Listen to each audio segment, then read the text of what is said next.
Hallihallöle, ich bin's, euer Blaster-Ingenieur. Und na guckt, da haben wir mal rote Prophecy. Und ihr seht, da sind ein paar rote Teile mehr dran. Habt auf 3D-Drucker fleißig beschäftigt. Da guckt da vorne, das ist jetzt so eine Abdeckung dran. Da seht ihr der weiße Rand noch, das hätte ich vielleicht ein Millimeterle mehr. Ja, wenn ich mal lustig bin. Aber das hat nicht ganz passt, da musste ich ein bisschen feilen, von daher. Und das haben wir noch im Metallic-Rot. Das habe ich hier vorbereitet in so einem transparenten Rot. Ich sag's euch, das waren ein paar Versuche. Der erste Griff, der war es lang. Der zweite Griff, war Millimeter, das ist viel Abstand da. Das ist halt, wenn das nicht gescheit auf dem Druckbett oder wenn das da nicht gescheit passt.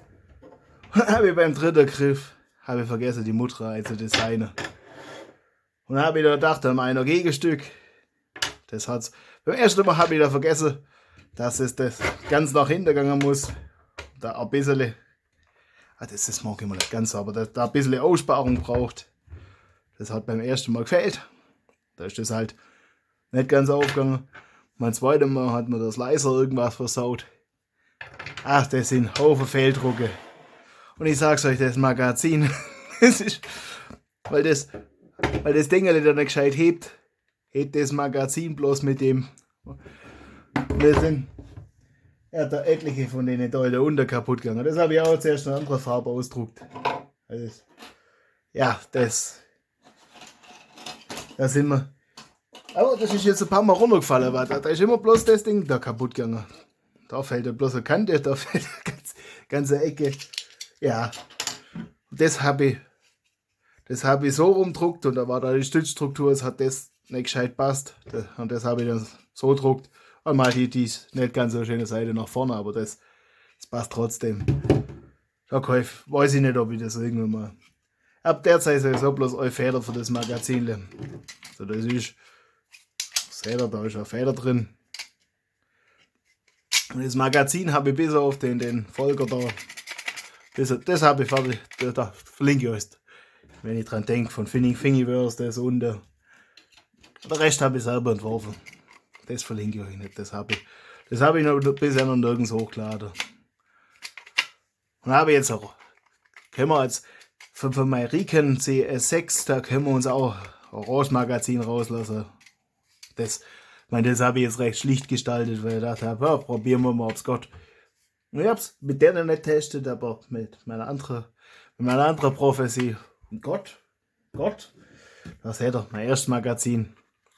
Da fällt jetzt, das habe ich halt so kurz wie möglich ausgedruckt, dass ich mal schauen kann, ob es prinzipiell Gott fällt jetzt halt der Feder. Das, wie ich gesagt habe, da bloß einer. Also habe ich, das ist nur eine Metallic-Rot. Sieht auch gut aus, also das passt auch. Ja, echt ein bisschen besser wie in der Kamera. Aber dafür passt, ja, das macht jetzt keinen großen Unterschied. Das ist, ich verstehe nicht ganz, warum das nicht gescheit zurückgeht. Ja, und das Ding dahinter, das habe ich das erste Mal drucken. Das habe ich dann natürlich so druckt, dass das die stabile Seite, wenn man da doch immer Federle so verwenden will, da ist das da gerissen. Das zweite Mal habe ich es dann so rumdruckt, also so nach oben baut sich das auf. Dann habe ich festgestellt, weil das ist ja dahinter, habt ihr das schon gesehen überhaupt? Das ist dahinter in so einem 2 Teil und da ist die Rundung ausgespart. Und irgendwie hat das nicht ganz so passt und habe gedacht, bevor ich da jetzt anfange, halbe Ewigkeit zu feilen, drucke ich das nochmal aus mit ein bisschen geringerem Durchmesser. Das kann man dann halt für die nächste Schulterstütze verwenden. Und das andere ist leider, das ist leider von Abfall. Das lässt sich immer nicht ganz verhindern. Ja, das von vorne, das ist dann da ein bisschen dicker, dass die Platte da sich da dagegen stützt, dass der Abstand auch passt. Das jetzt so ganz gelungen ist mir nicht. Wobei, das ist ganz okay, das ein bisschen neu versetzt. Ich bin noch am Überlegen, das bisschen weiß, das stört mich. Das, was da gerade so durchschimmern sieht. Aber das sind so Detailprobleme. Wenn ich mal Zeit habe. Wenn ich mal Zeit habe. Oder ja, wenn ich so das Rot mal wieder drin habe. Und da seht ihr, die Schiene, die habe ich auch zwar mal ausgedruckt. Ich glaube, da habe ich die Schiene genommen, die da Hanne nein Gott. Und die habe ein bisschen, die passt auch da nicht gescheit, ne? Ja, aber die habe ich ein bisschen weiter gemacht, damit das ein bisschen bräuter ist. Seht, die geht gerade so, dass sie da reingegangen tät. Und hat ja mit der Realität nicht ganz übereingestimmt. Da habe ich noch mal ein bisschen, das hätte ich zuerst machen sollen, nachgemessen. Und jetzt passt. Da ist da ein Stiefel drin und dahinter ist geschraubt. Und was wir jetzt heute machen müssen, wir müssen da das Ding fürs Magazin, wir müssen erst mal Federchen reinbauen. Hab da ein paar zur Auswahl. Also, wobei, nee, das machen wir als nächstes. Also als erstes müssen wir gucken. Ich habe das Magazinhalterle, das verstehe ich auch nicht. Eine andere Prophezie ist genau dasselbe, denn unter anderem muss ich das irgendwie nochmal einen Millimeter in die Richtung rausziehen, dass das nicht so versinkt. Hoffe, dass das dann jetzt klappt. Hey, komm, jetzt ist ganz zurückgegangen. Also seht ihr, das versinkt richtig drin. Aber ich dachte, okay, dann korrigieren wir das Modell halt einfach um einen Millimeter. Das wird dann hoffentlich, das habe ich jetzt in Metallic Rot rausgedruckt, das passt. Das ist dann einer, der das passt in den Metallic Rot. Wollte es dann jetzt kein weiteres Mal ausdrucken. Dass mir das Magazin nicht immer ständig runterfällt. Und habe ich festgestellt, das macht ein bisschen den Bauch. Das weiß nicht, ob er das seht im Bildschirm, aber wenn der Finger fühl ist, da muss ich noch ein bisschen was von dem Material da wegnehmen. Ja, ist ein ätzendes Geschäft, da habe ich jetzt eigentlich keine Lust drauf, aber sieht halt, wenn man es schon aufmacht, Federle rein und Magazinhebel rein. Und dann montieren wir die andere Teile auch noch dran. Also ich jetzt sage, ich schraube das mal auf, dann schwätzen wir weiter. Bis gleich.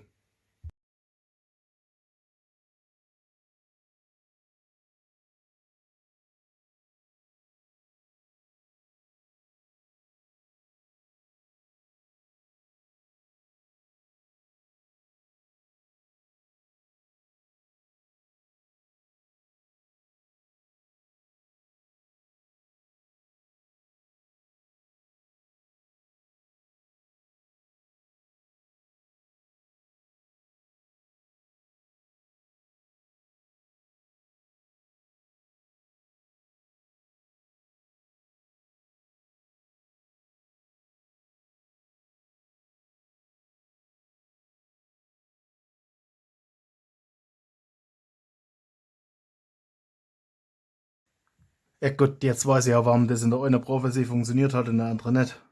Das ist halt gebrochen. Deswegen braucht es da ein bisschen mehr. Ey, scheiße.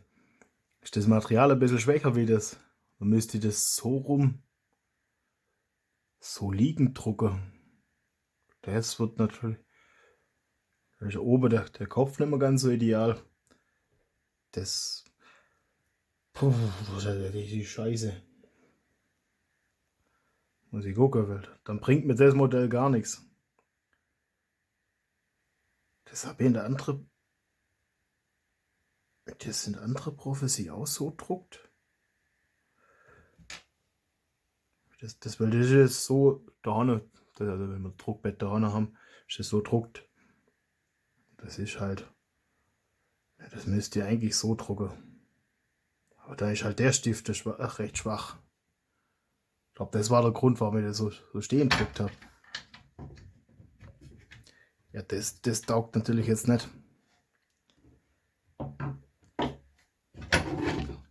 Das ist jetzt halt blöd. So, dann müssen wir doch.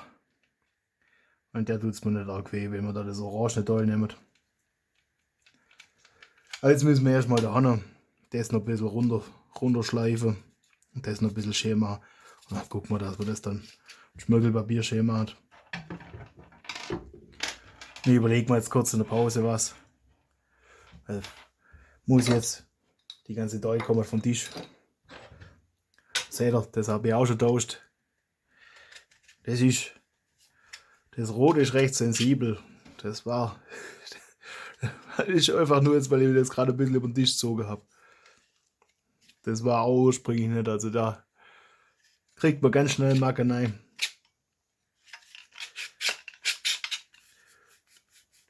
Okay, gut, das muss ich jetzt ein bisschen. Muss ich noch wieder ein bisschen fetten. Ja, aber das ganze Zeugs vom Tisch, dass das nicht mitdreckert wird. Habe ich keine Lust drauf. Das brauchen wir nicht. So. Dann bin ich nicht mehr überlegen, ob wir da das Federle. Ich glaube, das montieren wir klassisch. Das können wir mal kurz probieren. Da ein bisschen was zur Auswahl. Oh, 12 Kilo Federle.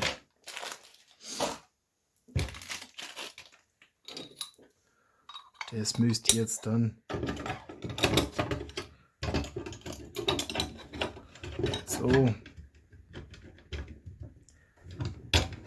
Das ist dann da dagegen. Ja, wenn es dann denkt. Das wird kein Spaß. Das müsste gehen.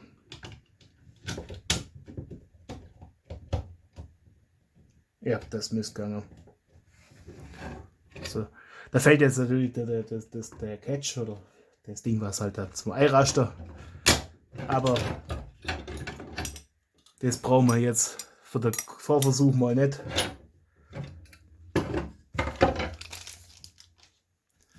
Hey, halt einmal drehen.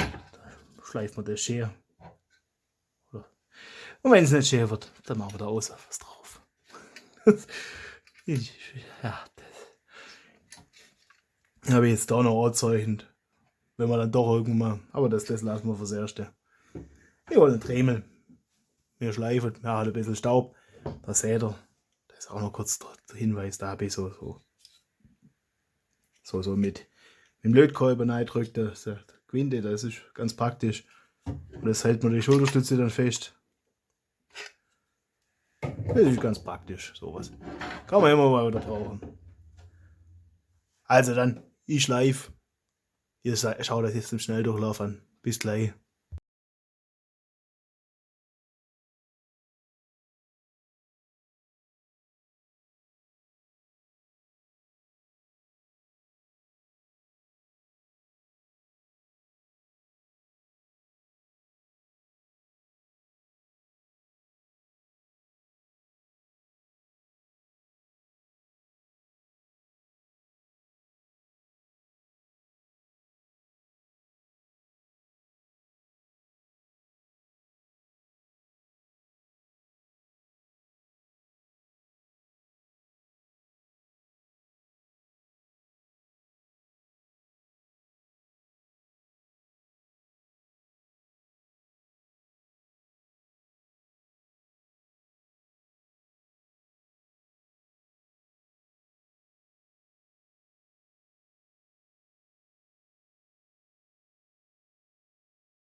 So, er fragt mich nicht, was ich da genau gemacht habe, aber ich glaube, es sieht besser aus. Also, ja, das. Oh, kann sein, dass die Ecke da jetzt nicht ganz so schön aussieht, aber das finden wir beim nach dem Putzen raus.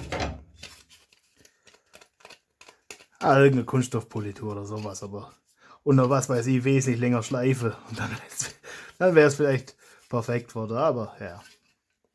Ah, die Macke vom letzten Mal habe ich ein bisschen raus, also das sieht man dann nicht mehr ganz so. Jetzt durfte es Dürfte passen. Aber ich jetzt sage, ich putze das einmal. Boah, der Tisch. Seht ihr, wo das Fett überall war. Ja, jetzt sage das machen wir mit der Mergide-Schnitz. Also, das darf der Tisch sauber sein und das denkt ja, dass das seitlich sauber sein. Dann bis gleich. Und da haben wir. Also, ich krieg kein Schnalzgeräusch hin, deswegen machen wir. Das soll einfach symbolisieren. Jetzt ist erledigt. Das hat nicht echt wesentlich länger dauert, wie das jetzt da heute nachher ein Zusammenschnitt sein wird. Ach, manchmal wünscht man sich sowas fürs richtige Leben, auch nicht bloß für die virtuelle Welt. Oder? Aber ja, wobei, macht ja auch Spaß. Na, seht ihr, innen sieht es jetzt so aus. Und durch das, dass die Oberfläche ja auch ein bisschen matt ist und alles, sieht das ganz gut aus. Ich meine, hier sieht man noch, ja, in echt ein bisschen mehr wie in der Kamera. Sieht man noch ein bisschen was. Aber sonst ist es ganz okay. Die andere Hälfte auch. Das sieht innen sogar eine Ecke besser aus. Und jetzt mal den ganzen Schmutz wieder reinpacken. Ah, da ist noch ein bisschen. Da ist noch ein bisschen. Aber ja, das ist schon ganz okay. Und ich würde sagen, ich kümmere mich jetzt darum, dass da die ganze Reihe wieder reinkommt. Und dass das jetzt einmal auch hoffentlich richtig schießt. Das wäre schon cool. Ja. Also ich gucke mal, die ganze Reihe wieder rein. Das machen wir schnell doch drauf. Dann, bis gleich.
So, halbe Stunde später. Ich würde sagen, jetzt finden wir mal raus, ob das geht. Ei, das hört sich doch gut an. Jetzt muss nur noch die Schulterstütze passen. Das habe ich richtig berechnet. Ah, ja.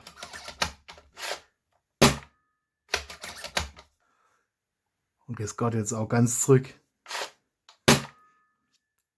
Ja, das müsste jetzt ein bisschen Leistung haben.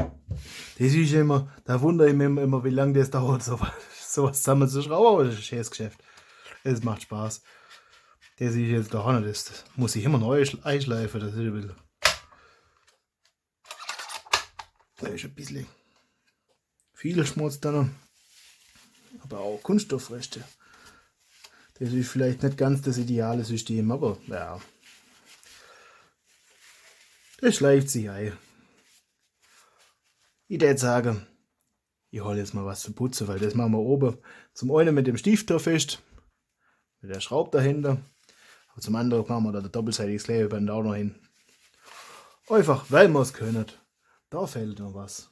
Da muss ich mir noch was überlegen. Die Schraublöcher besetzen wir auch noch. Hab da glaube ich Schreibler dafür da. Ab. Machen wir halt Krach. Aber die ziehen es lang. Und man könnte ja einfach auch bloß Schreibler nicht drehen, aber das. Nee, da überlege ich mir was da.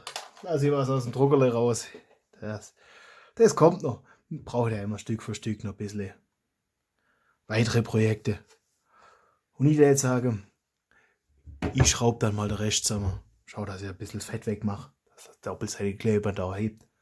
Dann bis gleich.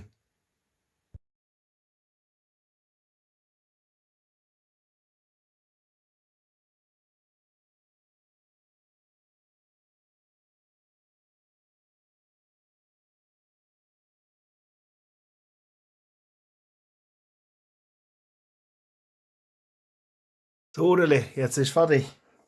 Jetzt gucken wir mal, dass wir das Magazin geladen kriegen. Dass wir mal testet. 2, 3, 4, 5, 6, 7,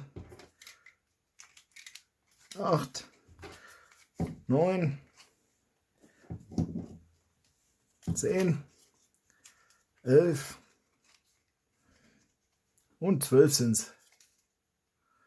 12 Schuss Magazin ist das. Aber ich kann doch nicht der Einzige sein, der so Prophecy haben will, oder? Also, das. Gut. Wenn nicht, ist auch nicht schlimm. Ich habe ja jetzt meine. Ja, Schulterstütze. Habe ich mir ein bisschen austobt. Hätte ich auch schlichter machen können.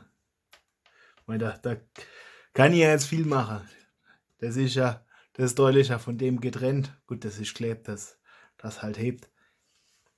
Ein bisschen im Bauch macht es immer noch. Das ist aber. Das wundert mich aber jetzt. Dass das immer noch. Ich glaube, das lässt sich. Das ist. Naja. Aber man sieht es. Also von dem Zeugs, was ich weggemacht habe, das sieht recht gut aus. Und wenn das Ding da, das Metallrelle dahinter ist, dann sieht man davon gar nichts. Aber jetzt. Lader. Und. Ui. Hat Kraft. Ja, ich will ja immer noch. Also sowohl die Prophezie als auch die rote hätte ich gerne einfach alles mit Spritzgussteil. Über das da vorne können wir streiten. Das muss jetzt nicht unbedingt sein. Der Klotz da noch. Das weiß ich nicht. Wobei, es sieht auch hübsch aus. Aber den Pumpgriff und so, den hätte ich schon gerne als Spritzgussteil. Ich weiß nicht. Bin ich dabei bei sowas wirklich, bin ich da der Einzige? Und gut, das Rote, das muss noch. Das braucht irgendeine andere Farbe. Aber da hätte ich 3D-Drucksteile, das ist, glaube ich, nicht so gut, wenn das daran lang schlittert. Das müsste da liegen drucken und dann irgendwann mal, wenn ich lang genug gedruckt habe. Das hätte sie auch durchsichtig machen können an der Prophecy. Aber gut, ich glaube, ich bin da wirklich der Einzige, der da so drauf achtet, dass das farblich alles passt. Sollen wir mal. Ich meine, die haben wir schon gemessen, weil die müssten ziemlich identisch sein. Sollen wir mal messen. Aber jetzt werde ich machen. So, wir messen natürlich einen Meter pro Sekunde. Das ist, weil das mit dem Fuß verstehe ich nicht. Und ich will es auch nicht verstehen. So. 38,3. 42,9. 47,3. Die hat auch die Schwankungen. 40,0. Ich hätte da was hinten noch tun sollen. Kann ich das ein bisschen seitlich machen, dass die 50. Hui. Warum ist die so stark? Ab. Und 40,7. Damit haben wir Ein Durchschnitt von 43,3. Aber da sieht die wieder nicht so schön aus. Also 43,3 und ich glaube, die hat irgendwas Mitte 30 oder so. Das wundert mich, die haben ja, glaube ich, dasselbe Federle drin. Oder liegt das daran, vielleicht ist der lange Lauf da bei dem Federle gar nicht so sinnvoll.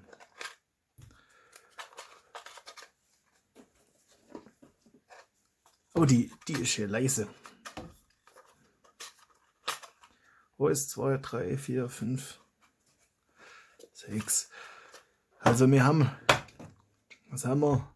Es werde 38,3 Minimum, 43,3 Mittel und 50 im Maximum.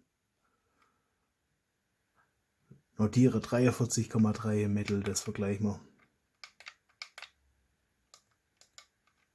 So, da. Wenn der Schwerpunkt außerhalb der Standfläche ist, dann fällt es um. So habe ich das mal gelernt.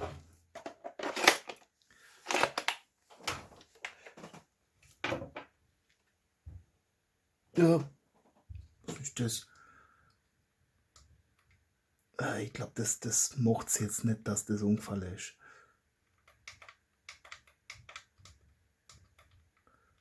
So. 27,7, 27,6, 28,9, 23,7, 28,0 und 28,2. Ah, die ist ein bisschen schwächer. Das müsste aber auch, beide 12 Kilo Feder drin haben. Das heißt, wir haben da im Mittel 27,3. Was hat die? 43,3 war das. Aber da ist, ich meine, 23,7, der Rest liegt alles ziemlich nah um die 28, irgendwas. Oder ja, plus minus ein bisschen. Also Maximum 28,9, Minimum 23,7. Das ist schon ein bisschen Unterschied. Ich habe nicht gedacht, dass die so gewaltig rauskommt. Sonst hätte ich schon was vorbereitet. Weil, ja, ich habe auch gedacht, die kommt irgendwie so im ähnlichen Bereich raus. Ah, das ist das 3D-druckte Geheule.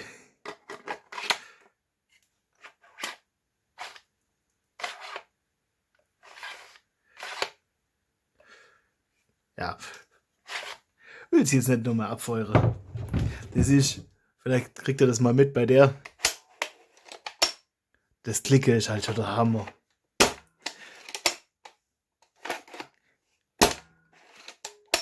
Das mag ich schon sehr. Und die ist halt extrem präzise. Ich mag das metallische Klicken beim Laden. Das ist einfach klasse. Ja, das ist jetzt. Gucken wir mal, dass wir beide halbwegs ins Bild kriegen. Da mehr die Front. Das hintere ist mehr Standard. Das. Ja gut, da war ich jetzt schon lang beschäftigt, bis ich das alles so hatte, aber das. Ich red's mir jetzt ein, das war's wert. Das. Ein Ticken dunkler, die Farbe noch. Und da hat das noch einen Millimeter größer. Aber ja, vielleicht stolper ich da mal über Filament, das genau passt. Aber noch habe ich das da noch. Das ist schon irgendwas. Ah, die Schiene. Ah, das sieht. Weißt du, der Kamera sieht es, glaube ich, noch mehr.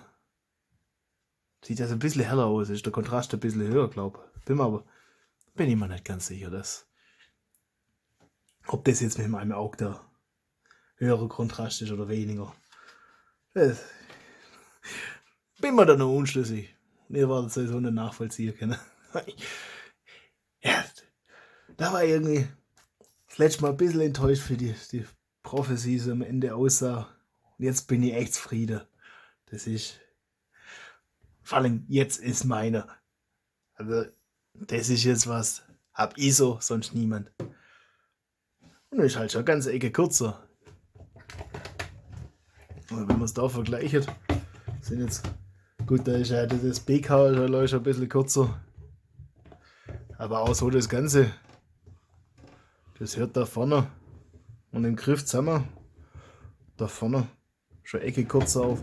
Und klar, die Schulterstütze habe ich kürzer designt. Die können natürlich genau gleich lang sein. Das hängt ja nur von dem ab, wie ich es gerne hätte.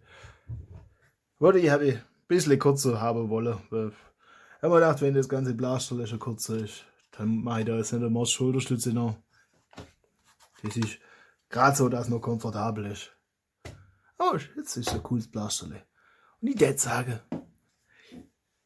ich spiele jetzt mal damit. Weil ich bin zufrieden. Und ich hoffe, ihr seid gut unterhalten. Und dann wünsche ich euch so viel Spaß beim Basteln. Euer Blaster-Ingenieur.